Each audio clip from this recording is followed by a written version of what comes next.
Damn, it's pretty frosty out here. Grendel Station to Walker. Do you copy? Grendel, I copy loud and clear. Where is it, I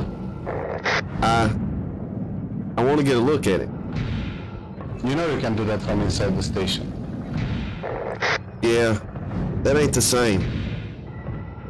I just want to see something, see it for real. That's all. Looks real enough on my monitor, mate. No need getting your head in a mess. You worry about your own hair, pretty boy. Just make sure you stay in one piece. That might not be a perk, but it's still a damn expensive suit.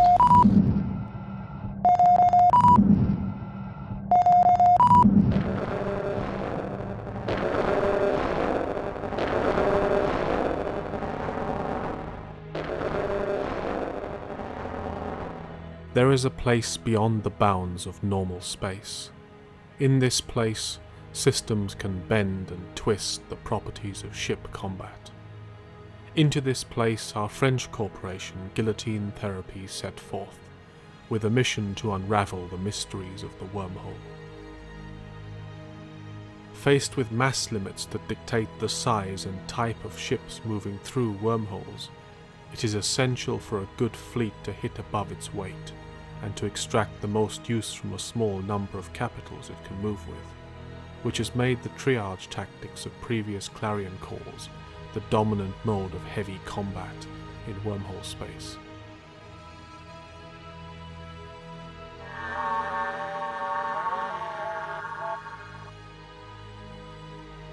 In their adventures, Guillotine Therapy soon encountered a group named Aperture Harmonics, ticker AHARM, a powerful group who, like us, were said to work alone and raid across all of wormhole space. They were said to live in a place called Nova, a C6 magnetar wormhole with a massive bonus to damage and ECM strength.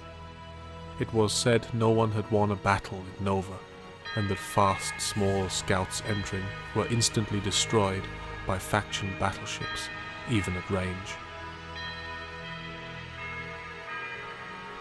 Guillotine Therapy set about finding Nova, but one does not simply walk into a wormhole.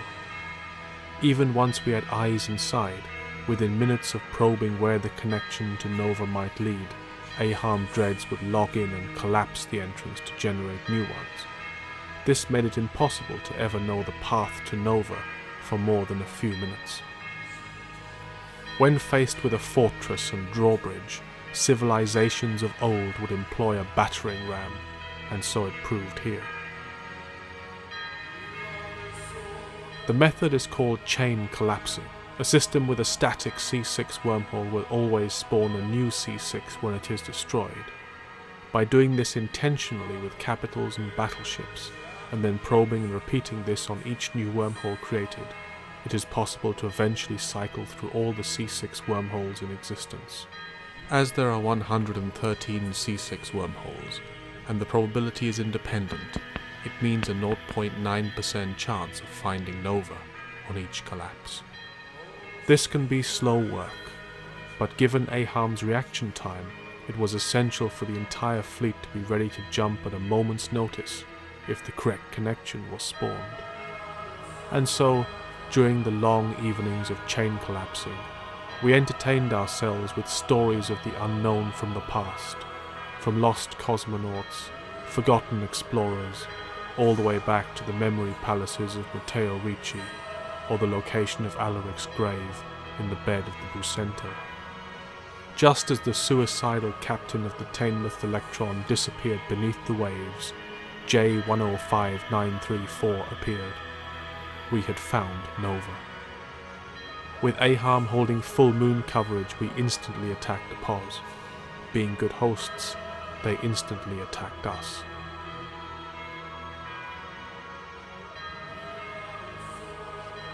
AHARM warped in at range, and here you see Portable Decoy's recon ship being insta-popped at 150 kilometers by an autocannon hurricane.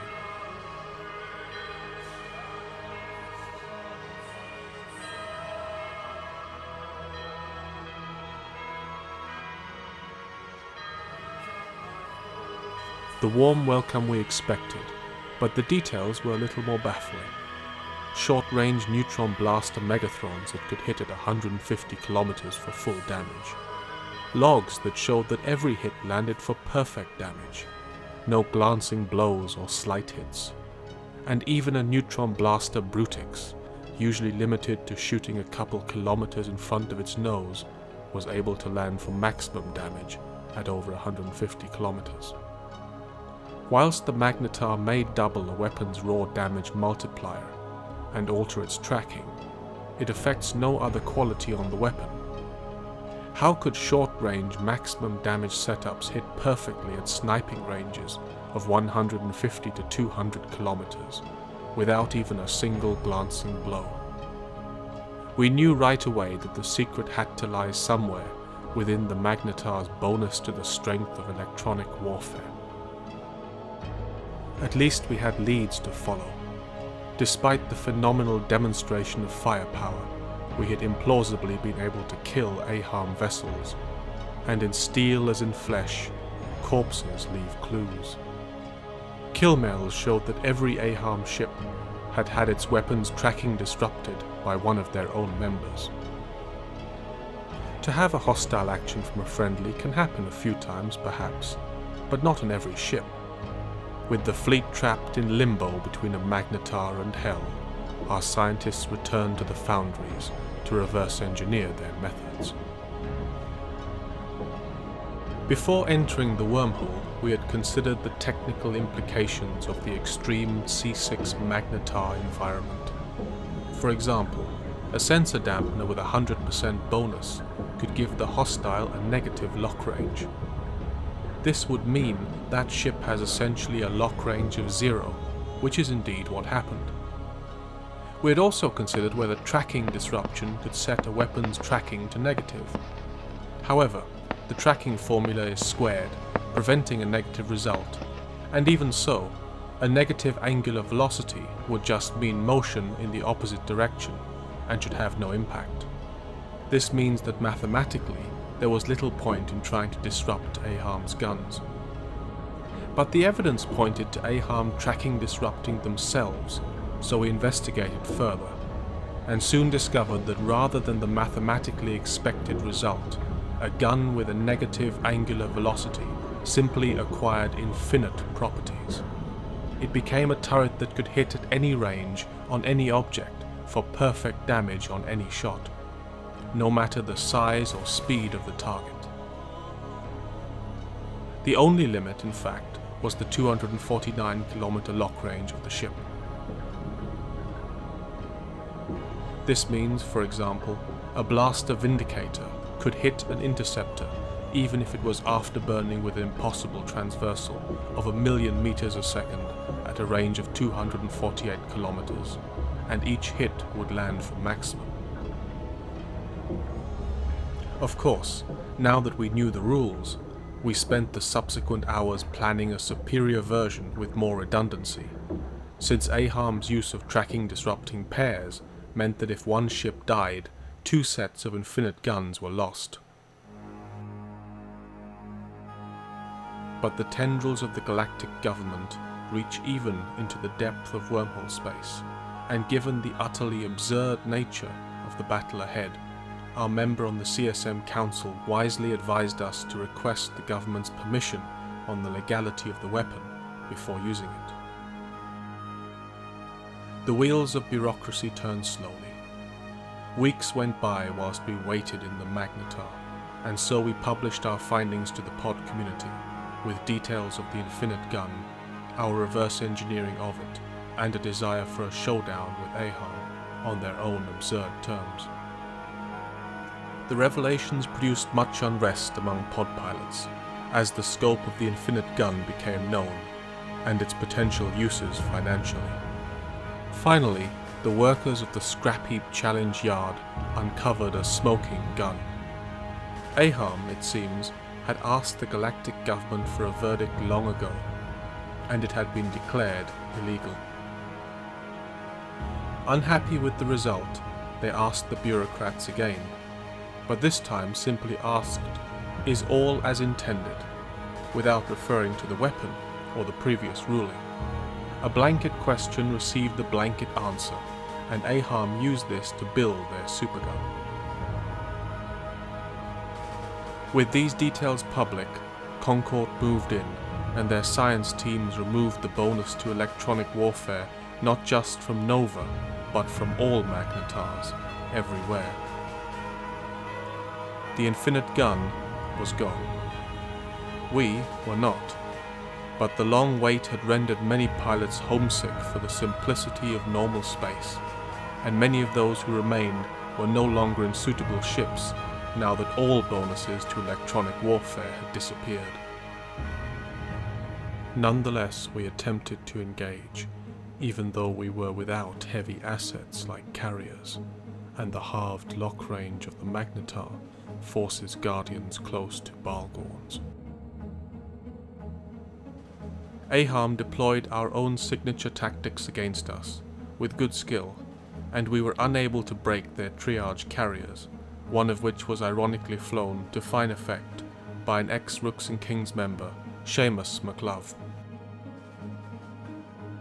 Our forces were dispersed, and under the glare of the Magnetar sun, scattered ships had to be swiftly evacuated, or else be hunted down.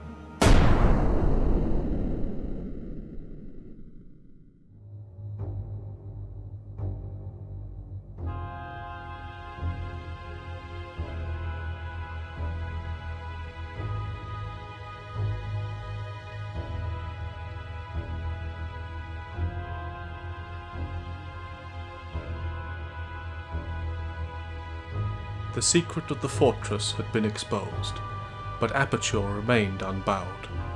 Rumours swirled of the intergalactic government fining them hundreds of billions of ISK, but to their credit, their juggernaut ploughed on. Despite the setbacks, Elm and Curafin ordered a new offensive, this time a surprise attack, against the second home of Aham, named Polaris.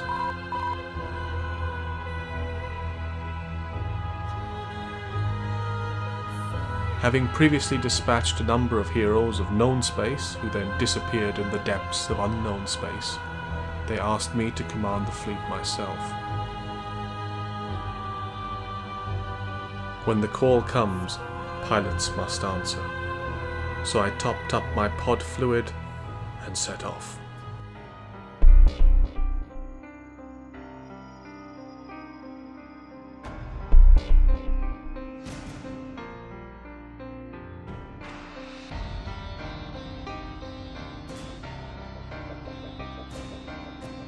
Guillotine therapy led the way, and we set Polaris ablaze.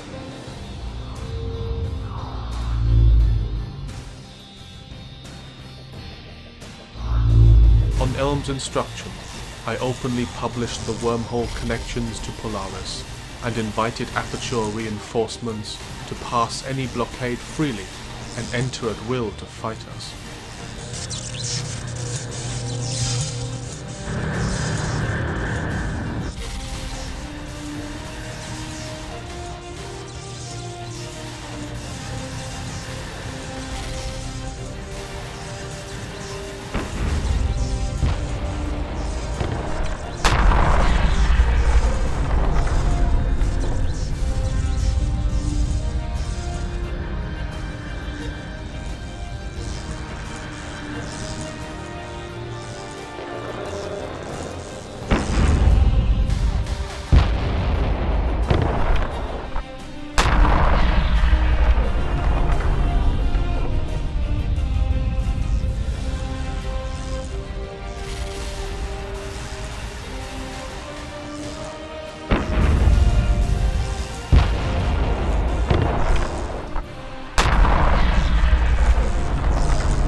Despite publishing the connections to Polaris, they did not take us up on the unusual offer, meaning it would be only a matter of time until they struck back elsewhere.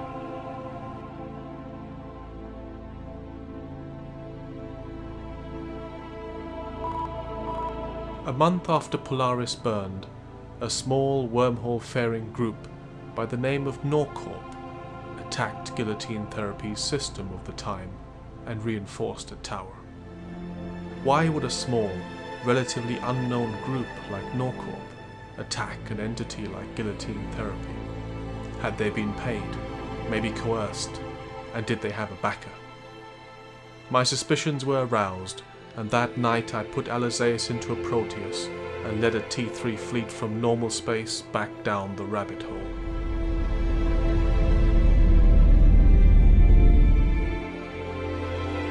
The tower was repaired without incident, but then, in the heart of the night came news. Norcorp were attacking again. LA and the tank is jamming me. Taking a lot of damage unless he's armor tanked. No, he's armor tanked. Get ready to switch to the Guardians. Gonna dump the Tengus again. Despite the hour, Fisher King had sounded the alarm, and with his help I rounded up 6 people, and we pounced just as Norcorp finished reinforcing the control tower again. Mindful of a trap, we kept Agent Zero's carrier out of triage and on the edge of the shield. Why were Norcorp reinforcing a tower again in the middle of the night, after it had been easily repaired following the first attempt? Catching them red-handed now presented a chance to see their backers who might be prematurely called in to save them. This would then spring the trap early, a trap surely intended for the tower exiting reinforced, rather than entering it.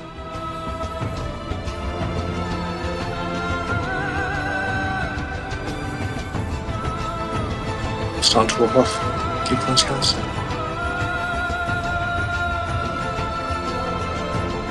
And yet, they were dying, with no sign of backup.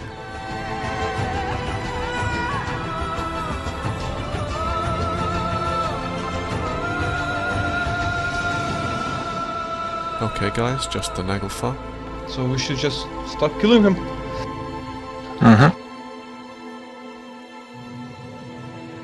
Now we'll see if Aperture are behind this. Would they shoot a trap just for one dread?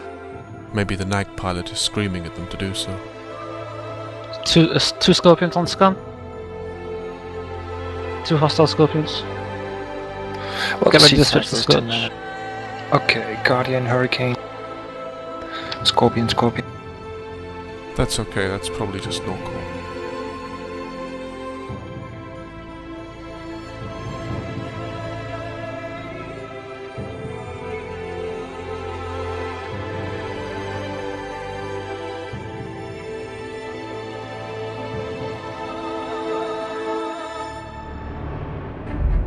Oh, lots of stuff. Ooh. Everyone get wagon. Yeah, there they come. Aperture.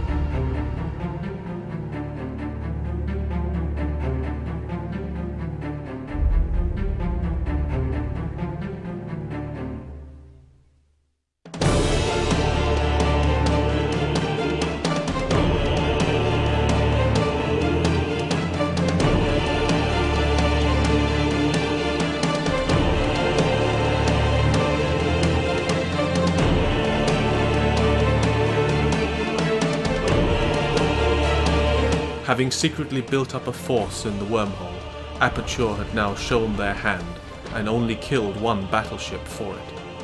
Even so, all sides now had another reinforced timer to herald the next engagement. They informed us in local that they would be there this time. But Guillotine Therapy had a special plan to make sure of it.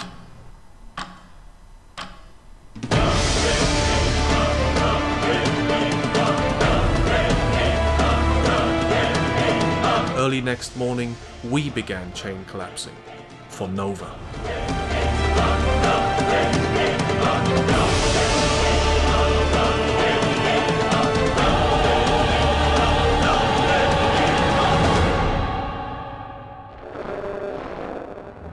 After 6 hours of collapsing in record time, the mist cleared and our scout called the location, J105934. Nearly a year after the original attack began, we had returned to Nova.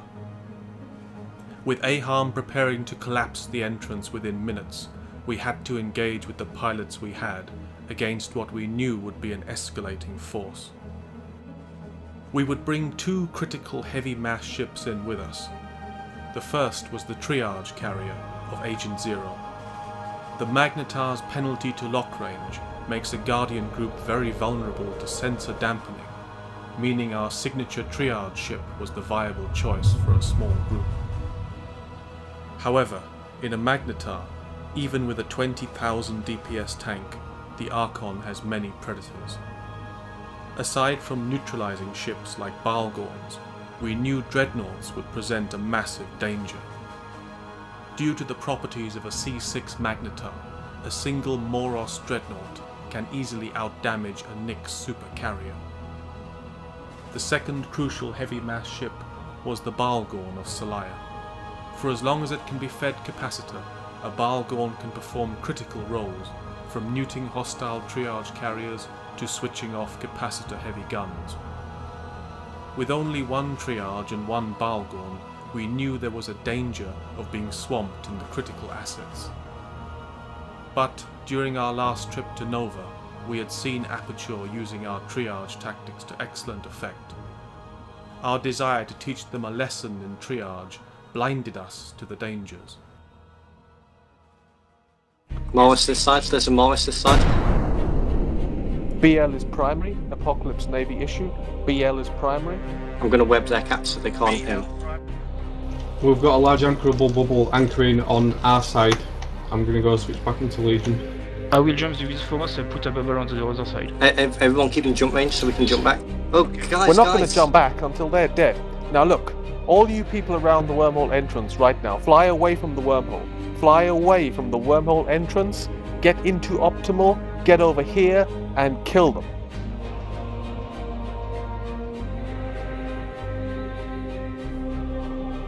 APOC is getting wrecked. Okay, get ready to switch on to the Zealot of HAY. We'll try and melt him quickly, and then we'll move on to the Balgorn of DEM.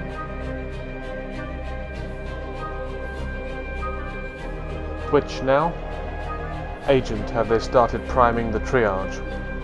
I'm fine, they're not even targeting me. The other side is bubbled now.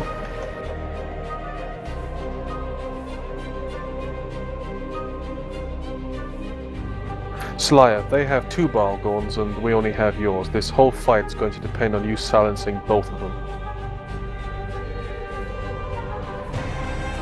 They're starting to focus the triage. User joined your channel. Hello. I'm getting neutered out. Celaya, what's the cap percentage on their Balgorns? I just got the lockback, so I'm checking now. Agent, whatever cap you've still got, send it to Celaya's Balgorn, even if you're going low armor. He has to silence their Balgorns or it's over anyway. No matter what, we have to keep him fed somehow. DEM is capped out, I'm going... Good work, start muting the other Balgorn. Everyone prime DEM in the Balgorn. His hardness might be off now.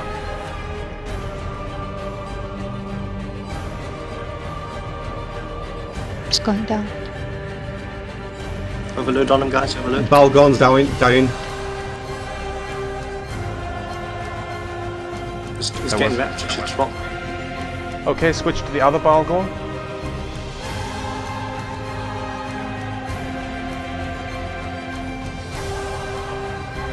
Damn it. Okay. Switch again. Celaya, once you've neuted the second Balgorn, keep a newt on both Balgorns, and then start neuting their triage Nidhogger. What's your cap, Agent? What's your cap?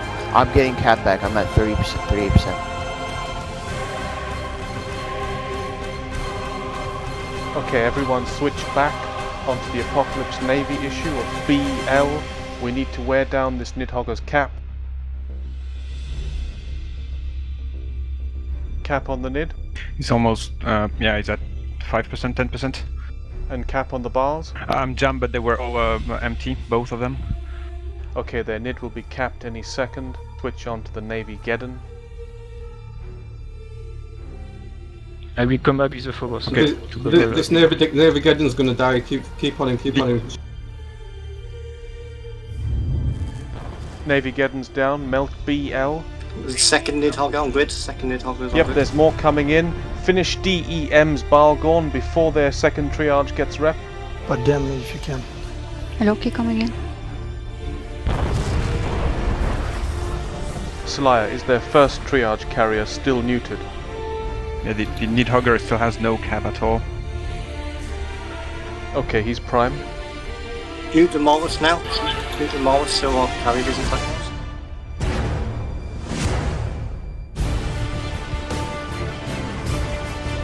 Switch to DOMA in the Typhoon. Let's see what their second triage carrier's rep is like.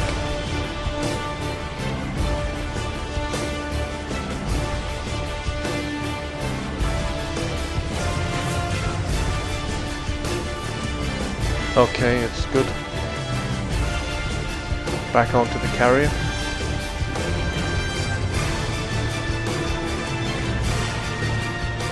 Second Morris in. We need to stop now. We're not leaving now. Right, come on. Celaya, give me the cap level on the first Moros and the second triage carrier. I'm assuming the first triage carrier is still capped. About 20% on the Moros, going down fast. Crazy Fist is at over 50%. Okay, all damaged still on the first triage carrier. Need to kill him before he ends cycle.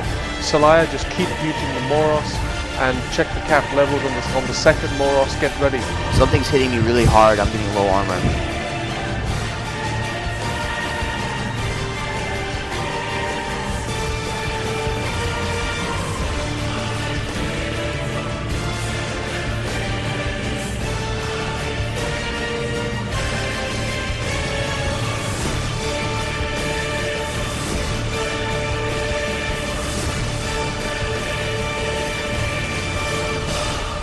My tank is breaking.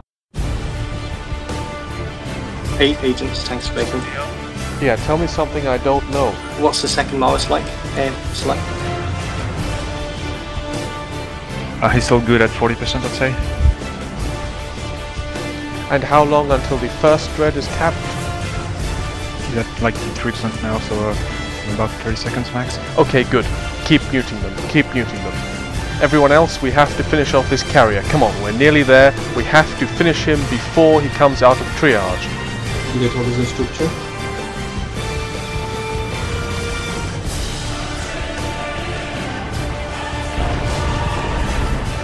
Okay, let's test their rep on the food, then onto the Moros.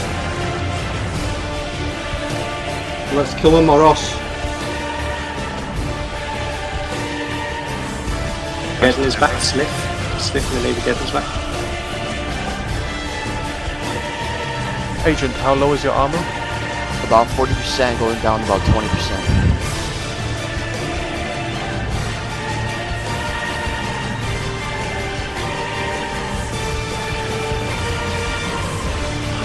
Celaya, we have to mute the guns off those dreads. New Chimera incoming. Camera.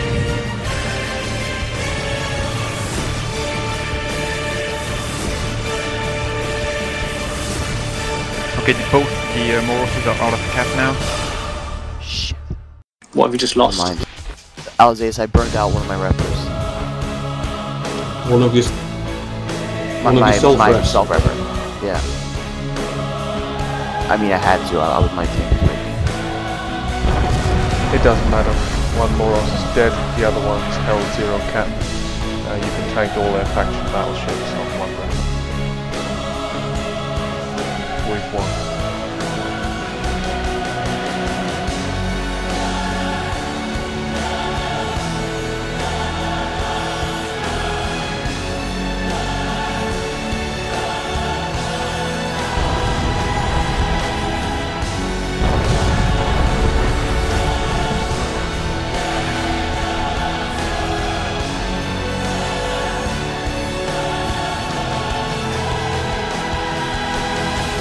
I've got Kurakin on Nice, MSN, he's really jealous and very happy.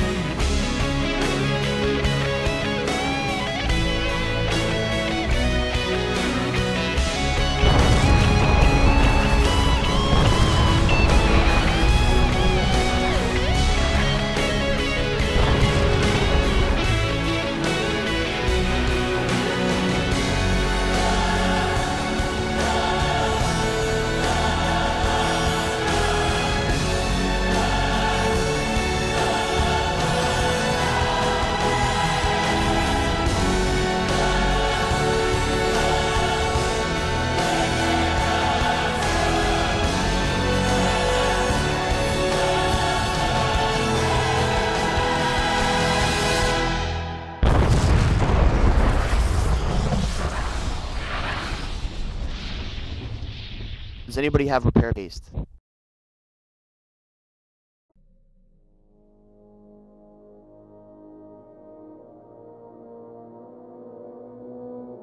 Somehow Agent Zero's triage carrier had survived. His lone triage had outlived their 3 Dead Space fitted triage carriers, and his capacitor management had kept Celia's Balgorn fed long enough to neutralize the hostile Balgorns and the 2 faction-fitted Moros dreadnoughts until the remaining damage was tankable.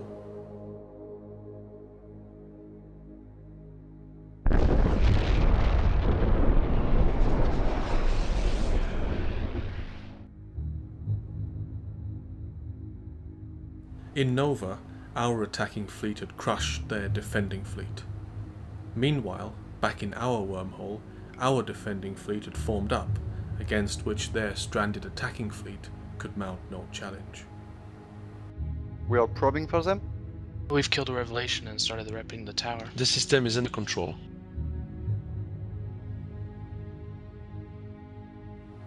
Despite their early gains, Aperture's campaign had now gone below 50% and soon disappeared. Their forces dispersed for the time being and disappeared back into the ether, with isolated stragglers being hunted down.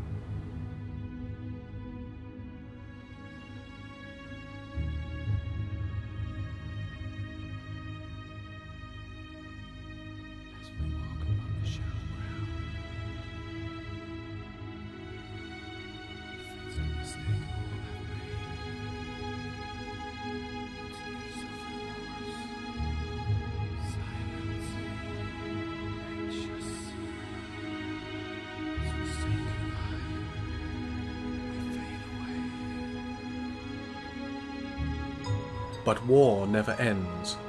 This first year of war has also seen the rise of prominent entities such as the mercenaries of Narwhals, the Empire Builders, Starbridge, the dexterous W-Space and the resurgent Capital Construction Research, each with their own narratives and rivalries, whilst Aham and Norcorp live on too.